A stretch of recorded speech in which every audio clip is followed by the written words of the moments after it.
গ্রামে যে কয়দিন ধরে গরম পড়ছে সেখানে লোক টিকতে পারতেছে না। বারবার বিদ্যুৎ চলে গেছে হবিগঞ্জে, 13 ঘন্টা 14 ঘন্টা ইলেকট্রিসিটি নাই। যে এই যে পাওয়ার প্লান্টগুলা করছে জানেন, এগুলো সব গ্যাস দ্বারা চালিত। এর তো গ্যাস দিয়া চলবে ম্যাক্সিমাম, না হলে কিছু আছে ডিজেল দিয়া। আমার তো এলএনজি আনা দরকার। আমার উৎপাদন নাই। কোনোভাবে যদি এবার গার্মেন্টসটা আনা যায় তাহলে আমরা টিকা যাব। মোহাম্মদ ফজলুল হক যেটি তাজ ভাই বলছিলেন যে অর্থনৈতিক যে সংকট সেটি মোকাবেলার ক্ষেত্রে ডক্টর মোহাম্মদ ইউনূসের যে সরকার, সেটি আসলে যে সহযোগিতার কথা বলা হচ্ছে পশ্চিমা বিশ্ব, সেখানে কতটুকুন ফলপ্রসূ হতে পারবে বলে আপনার মনে হয়? দেখুন ভাই, তাজ ভাই কিন্তু যে কথাটা বললো যে আসলে এখন আমাদের ফরেন কারেন্সি আনা দরকার,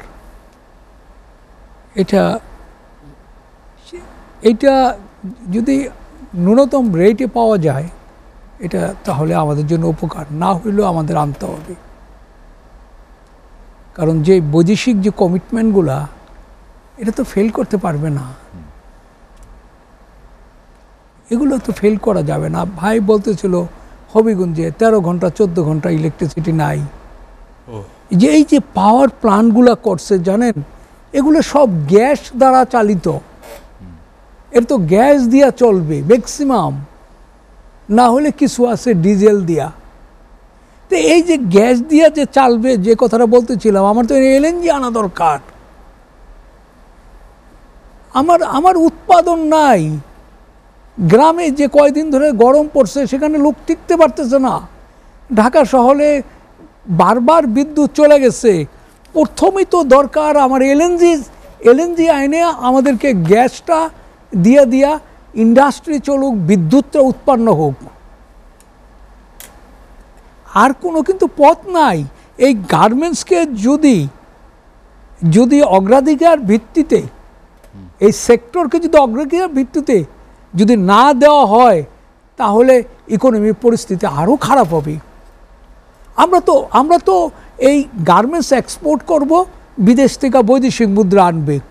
এটা যেখানে নাকি 80% বৈদেশিক মুদ্রা আসে এখান থেকে, সেই ব্যাপারগুলো কিন্তু প্রথমেই কিন্তু এখানে চোখ দেওয়া উচিত ছিল।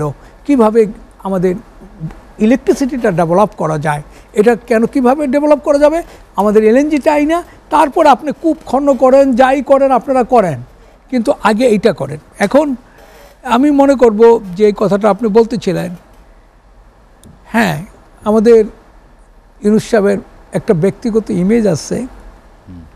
আমরা যদি এই ইমেজটা ব্যবহার করে বাইরে থেকে যদি কিছু সংস্থান করতে পারি, এই মুহূর্তে এটা খুবই জরুরি। মোশাররফ ঠাকুর বলেছেন যে জিএসপি সুবিধাটি, যেটি মার্কিন যুক্তরাষ্ট্রে বাতিল হয়েছে, দেখেন সেটি পুনর্বহাল করা সম্ভব কিনা। আমি যতটুকু জানি এইবার সে যে যাচ্ছে, এই জিএসপিও একটা এজেন্ডা।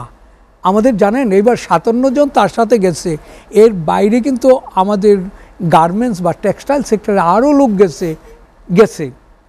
ব্যক্তিগতভাবে গেছে এই প্রোগ্রামটার জন্য। কিন্তু এইটাকে আরও একটু সুন্দরভাবে করার জন্য, যে এইটা কিন্তু এজেন্ডা, কিন্তু এইটা তো রাতারাতি কিছু হবে না।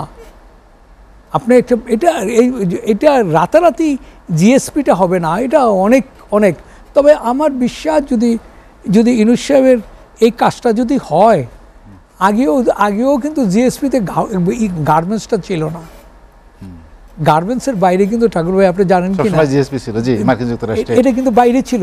জিএসপির অন্যান্য প্লাস্টিক এটা ওইটা ছিল, সেটা বন্ধ করে দিচ্ছে।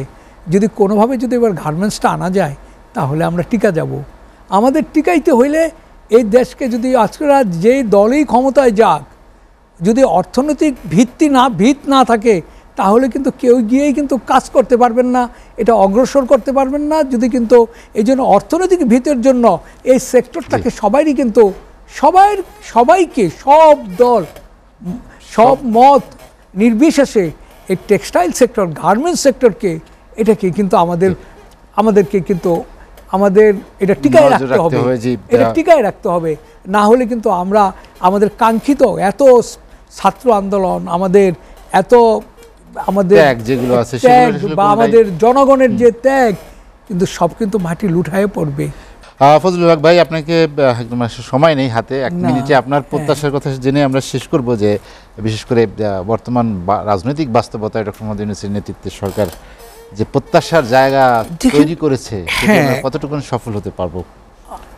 আমার মনে হয় যে এত দীর্ঘদিন পরে, এত আন্দোলনের পরে মানুষের সাথে সে স্বতঃস্ফূর্ততা, আমার বিশ্বাস এগুলো সব কিছুই দেশ পুনর্গঠনে এবং অর্থনৈতিক শক্তির হাতিয়ার হয়ে দাঁড়াবে, এই আশাবাদ আমি মনে করি। এত লোকের সম্পৃক্ততা, এত লোকের ইচ্ছা, এত লোকের আকাঙ্ক্ষাও অনেক বেশি, আকাঙ্ক্ষা, এত এত এত জীবন চলে গেছে, এত লোক মানে উইন্ডেড হয়েছে, সবার কিন্তু একটাই আশা, আমরা সত্যিকার অর্থেই একটা অর্থনৈতিক মুক্তি এবং যেটা নাকি গণতন্ত্রের মুক্তি, এগুলো সব কিছু নিয়ে আমার বিশ্বাস যে এইবার হয়তো এই বিপ্লবের পরে আপনাকে অসংখ্য ধন্যবাদ। হাতে সময় নেই, আলোচনা শেষ করতে চাই। মোশাররফ ঠাকুর এবং এটু তাজ রহমান, আপনাদেরকে অসংখ্য ধন্যবাদ।